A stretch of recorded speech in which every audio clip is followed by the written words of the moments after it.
Welcome everyone. तो guys हम discuss कर रहे थे लिवर की पैथोलॉजी जिसमें we are done with hepatitis, जो वायरल हेपेटाइटिस था हमारा। ठीक है, जो बेसिक टॉपिक था वायरल हेपेटाइटिस के स्टार्ट में मैंने आपको बताया था कि इन्फ्लेमेटरी डिसऑर्डर्स ऑफ लिवर हम पढ़ रहे हैं, जिसमें से हेपेटाइटिस को हम कहते हैं generally inflammation of the liver है। लेकिन अभी हमने जो पढ़ा था पिछली वीडियोस में, दैट वाज वो वाली इन्फ्लेमेशन ऑफ द लिवर जो हेपेटोट्रोपिक वायरसेस करते हैं। हेपेटाइटिस ए से लेकर ई तक सारे पढ़ लिए।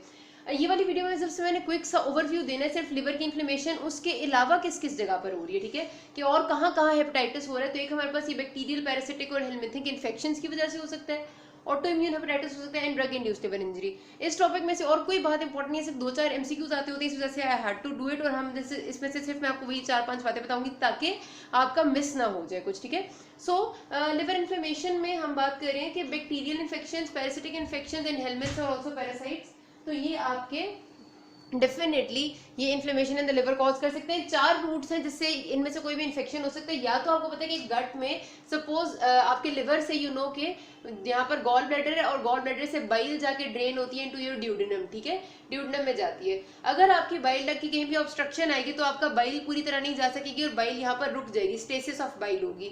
स्टेसिस जब भी किसी चीज की होती है, खड़ा हुआ पानी होता है तो उसमें हमेशा जरासीम पैदा होते हैं, खड़ी हुई बाइल में जर्म्स, बैक्टीरिया पैदा होंगे और वो लिवर को कर सकते हैं। इसको हम कहते हैं असेंडिंग इन्फेक्शन, यानी नीचे से इन्फेक्शन ऊपर की तरफ आ गया है। ठीक है, दूसरा हो सकता है कि आपको पता है कि जीआईटी का सारा ब्लड लिवर में आता है बाय हेपेटिक पोर्टल वेन। तो अगर ये वाली जीआईटी में कोई इन्फेक्शन है तो वो उस ब्लड के जरिए लिवर में आ सकती है। ये होता है आपका ब्लड बोर्न इन्फेक्शन या फिर वैस्कुलर सीडिंग। फिर ये हो सकता है आपका कि आपको गॉल ब्लैडर में ही इन्फ्लेमेशन चल रही है, गॉल ब्लैडर की इन्फ्लेमेशन हुई due to any reason, cholecystitis है और उसकी वजह से इन्फेक्शन हो गया, उसे हम कहते हैं डायरेक्ट इन्फेक्शन के वहीं पर था और वहीं पर हो गया। इसके अलावा कोई पेनिट्रेटिंग इंजरी, कोई ट्रॉमा कुछ हो सकता है जो आपके लिवर में इन्फेक्शन कर दे। ठीक है, लिवर में जो बैक्टीरिया इन्फेक्शन करने में स्टेफ ऑरियस सबसे ज्यादा इंपॉर्टेंट है, आपने याद रखना, एमसीक्यू में आता होता है। ठीक है, staph aureus is the most important bacteria जो लिवर में इन्फेक्शन कर सकते हैं जब वो ब्लड में सेप्सिस करते हैं। उसके अलावा टाइफाइड फीवर में लिवर इन्वॉल्व होता है और भी बैक्टीरियल इन्फेक्शंस में हो सकता है। देन हमारे पास अगर बात करूं पैरासिटिक इन्फेक्शंस की, तो पैरासिटिक में बहुत ज्यादा जो इंपॉर्टेंट है वो शिस्टोसोमा, एक तो आपने पढ़ा था पैरासाइट शिस्टोसोमा। उसके अलावा आपका जो करते हैं एंटमीबा हिस्टोलिटिका। ठीक है, ये आपके ना एमसीक्यूज में अक्सर आ जाती है, इसलिए बता रही हूँ। एंटमीबा हिस्टोलिटिका कॉज करते हैं हेपेटिक एमीबिक एब्सेस। आपको याद होगा, आपने पढ़ा था जब पैरासाइटोलॉजी, तो उसका पहला चैप्टर था जिसमें हमने एंटमीबा हिस्टोलिटिका के बारे में पढ़ा था, जो एमीबिएसिस जिसको हम कहते हैं, और वो हेपेटिक एमीबिक एब्सेस कर देते जब उसकी कॉम्प्लिकेशन होती है।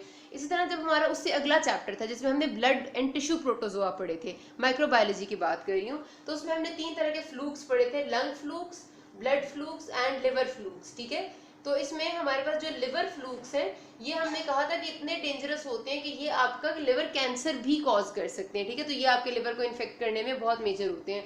उसके अलावा आपको याद है हमने एक पढ़ा था अकाइनोकोकस ग्रेनुलोसिस, एक ऐसा पैरासाइट था जो हम कहते थे कि डॉग्स जिनके घर में होते हैं ना, डॉग बाइट से और डॉग्स से ये बहुत ज्यादा ट्रांसमिट होता है, उनके बालों से, उनके सिक्रीशन से। तो काइनोकोकस ग्रेनुलोसिस जो है ये मल्टीपल सिस्टिक लीजन कर देता है लिवर में। ठीक है, तो ये नाम से बता रही हूँ कि ये आ जाते हैं कभी कभार एमसीक्यू में। अच्छा, देन आगे आते हैं ऑटो इम्यून हेपेटाइटिस में। ऑटो इम्यून हेपेटाइटिस में ना हमारे पास बेसिकली आपकी अपनी ही बॉडी की इम्यूनिटी अपने ही बॉडी के सेल्स के अगेंस्ट एक्टिवेट हो जाती है। ठीक है, आपको पता है ऑटो इम्यून रिएक्शन यही होते हैं और इसमें देखा गया सर्टेन टाइप्स, आपको पता है ऑटो इम्यून रिएक्शन जो हमेशा ह्यूमन ल्यूकोसाइट एंटीजेंस का बड़ा इंपॉर्टेंट रोल है, बिकॉज ये एंटीजेंस जिसमें डिफरेंट टाइप के होते हैं, म्यूटेटेड होते हैं, ये हमारे हर सेल पे HLA एंटीजन प्रेजेंट है। ठीक है, और जिस सेल पे आपका ये HLA एंटीजन जो है वो थोड़ा डिफरेंट होता है, मतलब म्यूटेटेड होता है, तो वो सेल फिर हमारी बॉडी को फॉरेन सेल लगता है, वो अपना नहीं लगता, और बॉडी उसके खिलाफ एंटीबॉडीज बनाने लग जाती है। तो HLA की एक स्पेसिफिक टाइप जिन लोगों में प्रेजेंट होती है वो अक्सर ऑटो इम्यून हेपेटाइटिस का शिकार हो जाते हैं। ठीक है, अच्छा, इसमें जो बात आती होती है ना एमसीक्यूज में, वो ये कि हमारे पास इसकी 2 टाइप्स हैं, टाइप 1 एंड टाइप 2। जो टाइप 1 है ना ऑटो इम्यून हेपेटाइटिस टाइप 1, ये ज्यादातर मिडिल और ओल्ड एज लोगों का है, मतलब कि आपके बड़ी उम्र के लोगों को होता है। ठीक है, इसमें आपने याद रखना है कि एंटी न्यूक्लियर एंटीबॉडीज बहुत इंपॉर्टेंट है, मतलब डिफरेंट चीजों के खिलाफ बन सकती है ना, माइटोकॉन्ड्रिया के खिलाफ बन सकती है। आपको पता है लिवर में क्या क्या है, बहुत कुछ है। लिवर में माइटोकॉन्ड्रिया हर सेल के अंदर होता है, स्मूथ मसल्स हैं, उसके अलावा मतलब देयर मल्टीपल थिंग्स। ठीक है, तो आपके पास anti mitochondrial, anti smooth muscle, anti nuclear antibodies, ये सारी आपकी बनती है टाइप 1 में। टाइप 2 है यंगस्टर्स का। ठीक है, जो आपको जवानों में होता है, और इसमें में जो मोस्ट कॉमनली एंटीबॉडीज बनती है वो एंटी लिवर किडनी होती हैं। ये मैं से बता रही, ये भी एमसीक्यू आपका आता होता है, तो आपने याद रखना है ये वाली बात कि type 1 is old and middle age and type 2 is younger age. और टाइप 1 में most important anti nuclear antibodies होती हैं और टाइप 2 में most common anti liver kidney होती है, ठीक है, मतलब लिवर और किडनी के सेल्स के अगेंस्ट बनने लग जाती है, दैट्स इट।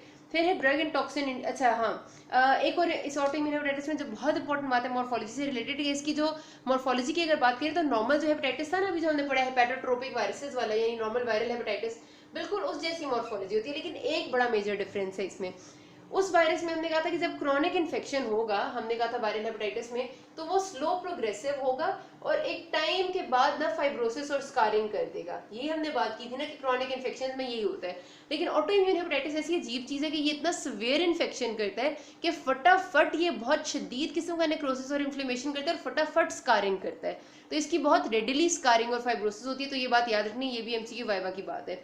फिर ड्रग या टॉक्सिन इंड्यूस्ड लिवर इंजरी इस वजह से होती है लिवर में, बिकॉज आपको पता है कि लिवर में बहुत सारी मेडिसिन ने मेटाबलाइज होना है, बहुत सारी चीज़ों ने मेटाबलाइज होना है, तो जो चीज़ का कोई प्रोडक्ट ऐसा बन जाएगा या फिर जो चीज़ डायरेक्टली लिवर के लिए इंजूरियस होगी वो लिवर डैमेज और इन्फ्लेमेशन कॉज कर सकती है।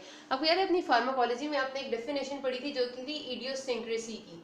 इडियोसिंक्रेसी हमने कहा था कि एक ऐसा कॉन्सेप्ट है कि ड्रग्स का एक कभी कभार कुछ लोगों में, मतलब पूरी एक पॉपुलेशन को हम एक ड्रग देते हैं, सपोज पैनाडोल की बात करते हैं, सारे खाते हैं, किसी को कुछ भी एडवर्स इफेक्ट नहीं आता, सर दर्द के लिए खाते हैं, कहीं और दर्द हो खाते हैं।